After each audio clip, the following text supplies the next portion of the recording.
Good morning, Eugenetics. How are you? We missed these readings last Wednesday as a sign of respect for the Holy Week. Now let us pause a few seconds for the passing of the Holy Father, Pope Francis yesterday.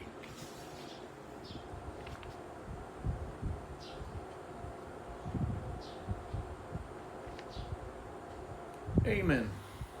So, Eugenetics, the readings that we have now would be chapter 12 of the book.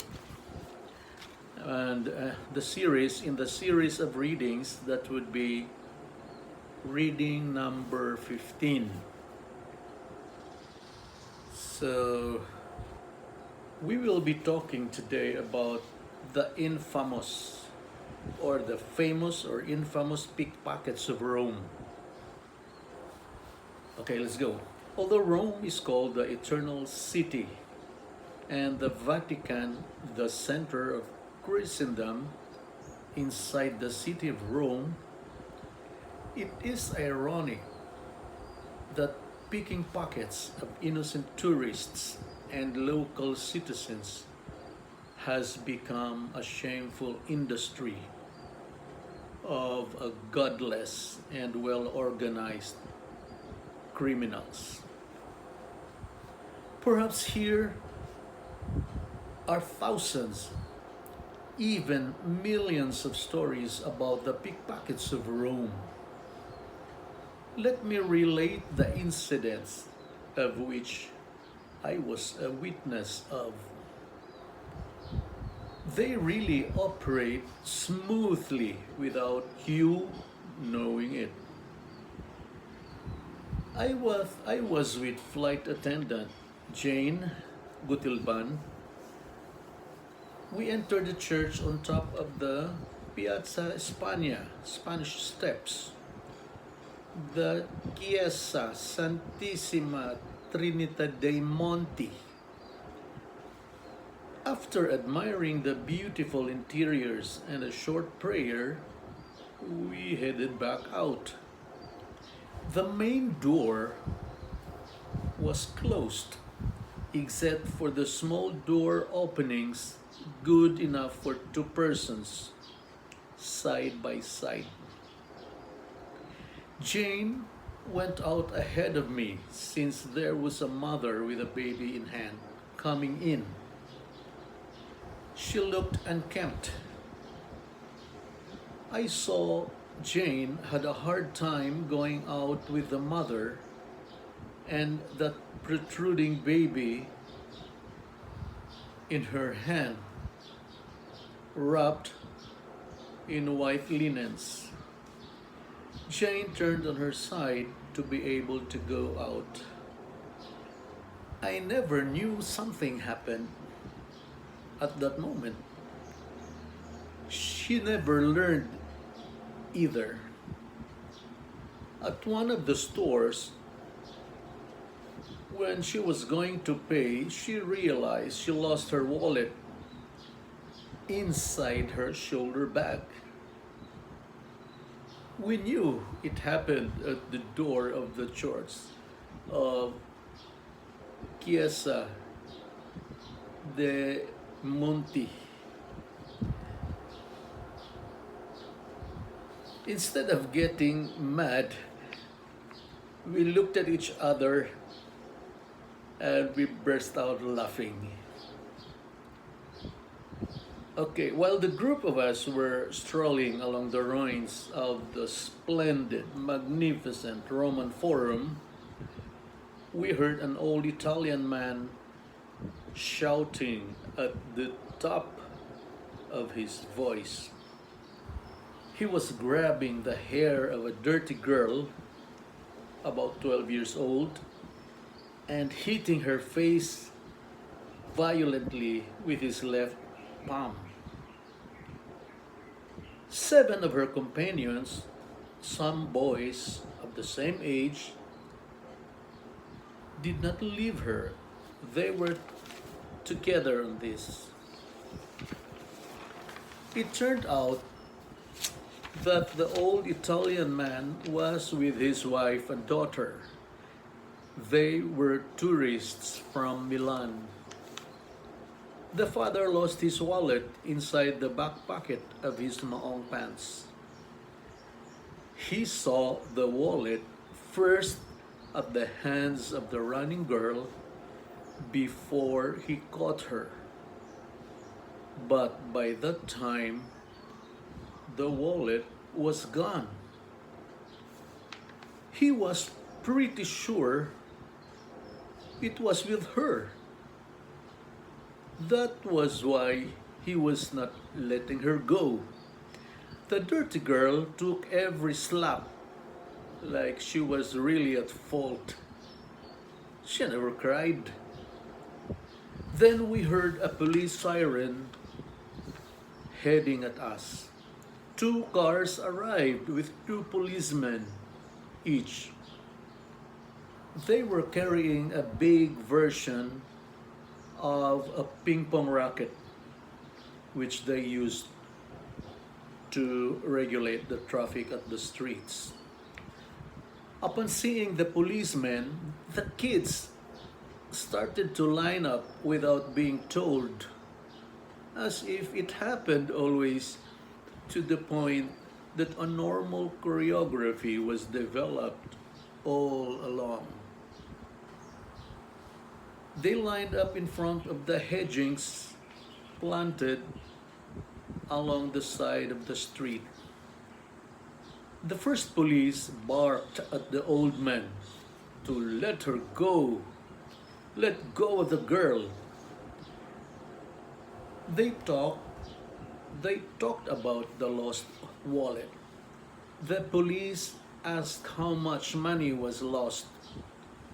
Then, one by one, he asked them to give back the money. If the police heard a denial, he would raise the racket as if to hit the head of the kid. The girls would raise their dresses up their head to show they were not hiding anything. They would bring down their panties as well to show they were not hiding anything. The group were told to raise their hands shoulder level with open palms. They complied. The police repeated his questioning to each one of them. Each time the police would threaten to hit them with a racket, a certain amount would appear in their hands. We were confused as to where they got that money. We looked around the plants behind them. Nothing was there. Like magic, the Italian bills or lira suddenly appeared in their hands to be given to the police. When the whole amount was recovered, the show in front of us ended. The policeman said sorry to the family and scolded the dirty bunch free. In Rome, it was as if there was an unwritten law in the streets and in the buses. Mind your own things. The locals embraced their bags in front of them all the time in the streets and in the buses. All of them do that. Someone's hand creeping into someone else's pocket was a daily occurrence that they don't care anymore. They simply secure themselves. City buses in Rome had very few seats. Everyone would rather stand. We were a group scattered inside the bus going to the catacombs of Saint Calixtus, somewhere at the Via Appia Antica, or more popular as the Old Appian Way, outside Rome. In front of me was flight attendant Mita Borromeo. It was winter, so we were wearing thick clothing. The girl beside Mita Borromeo placed her hand inside her jacket pocket, and I saw it. I called Mita's attention in Tagalog. She said she can do that, but there's nothing there. Mita stared at her and she transferred. A few meters away, I saw a man, an adult man in black jacket, pick the pocket of a local. The local just slapped his hand lightly in front of everyone without saying anything, as if he was just simply annoyed. That pickpocket went or transferred to the front area of the bus. The girl would do another attempt at Mita Borromeo unsuccessfully. We alighted beside the catacombs. Then something happened. A man in black jacket fell out of the front door of the bus, and the man was cursing and kicking him. We thought it was the bus driver, who was wearing a black jacket also. Then we recognized the man as the unsuccessful pickpocket. We laughed at him and he showed us a dirty finger. We looked again and we saw the girl still inside the bus. And we concluded that they were OJTs, on the job training, and they failed. So the capo was angered. The capo was that man in black jacket. We drank that night away. Winter in Rome was no joke. A little alcohol in your system helped you sleep. During the nightcap, Tommy Miranda would say, just put your money in the small front pocket of your maong pants, and no pickpocket is seasoned enough to steal them. That was what he did the next day. He wore a long, thick trench coat like a military jacket. While waiting for a bus to go back to the hotel, Tommy Miranda boasted he did not lose his money inside the secret pocket of his maong pants. It was going to be his only savings for that trip, as we were leaving home for Manila the next day. At the hotel, Tommy Miranda looked at us with a sour smile and a pale face. We asked why. Tommy lost his last money inside his secret maong pocket under a long, thick trench coat and jacket. Everybody laughed.